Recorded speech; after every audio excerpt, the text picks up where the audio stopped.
नमस्कार दोस्तों, स्वागत है आपका हमारे चैनल पर। आज हम बात करेंगे एक ऐसे वैश्विक संकट की जिसका असर अब सीधे भारत की जनता की जेब पर दिखाई देने लगा है।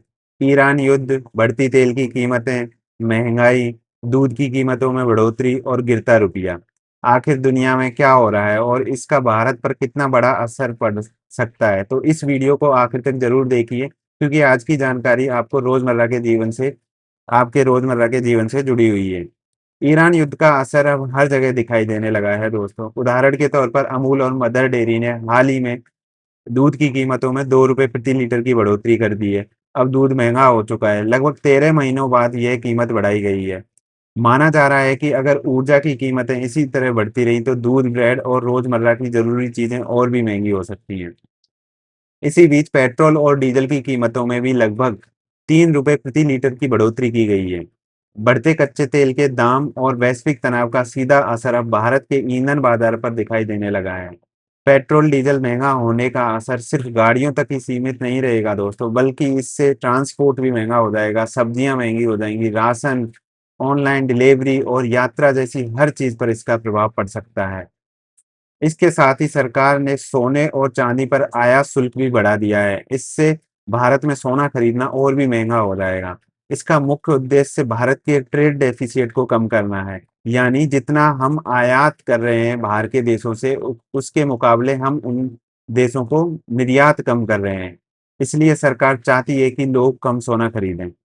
इसके अलावा भारत ने चीनी के निर्यात पर भी रोक लगा दी है। कुछ महीने पहले सरकार ने किसानों और चीनी मिलों को चीनी निर्यात की अनुमति दी थी, लेकिन अब डर है कि वैश्विक मांग बढ़ने से भारत में चीनी की कीमतें बहुत ज्यादा बढ़ सकती हैं।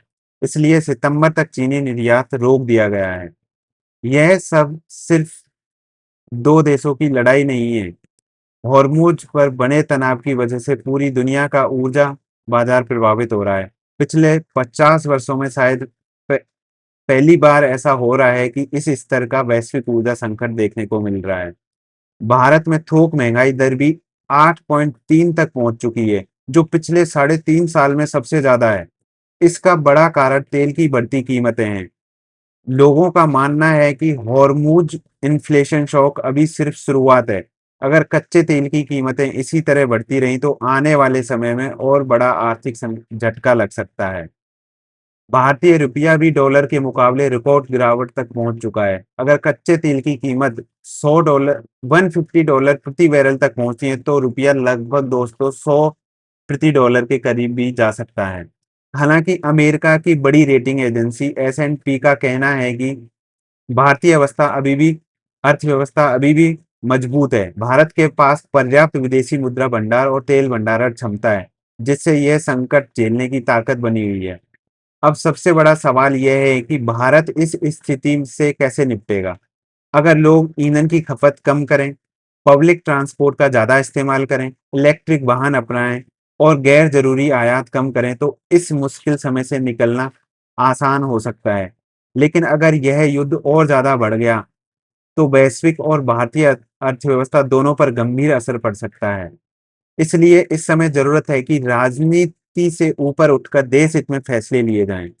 आने वाले समय भारतीय अर्थव्यवस्था के लिए एक बड़ी परीक्षा साबित हो सकता है। अगर आप इस चुनौती को सफलतापूर्वक झेल लेते हैं, अगर भारत इस चुनौती को सफलतापूर्वक झेल लेता है तो दुनिया भर के निवेशकों का भरोसा भारत पर और भी मजबूत हो जाएगा। तब भारत को नई निवेश संभावनाएं और आर्थिक अवसर भी मिल सकते हैं। तो दोस्तों, आप क्या सोचते हैं? क्या आने वाले समय में पेट्रोल, डीजल और महंगाई और बढ़ने वाली है? अपनी राय हमें कमेंट सेक्शन में जरूर बताएं। अगर आपको यह वीडियो जानकारीपूर्ण लगी हो तो वीडियो को लाइक करें, चैनल को सब्सक्राइब करें और बेल आइकन जरूर दबाएं।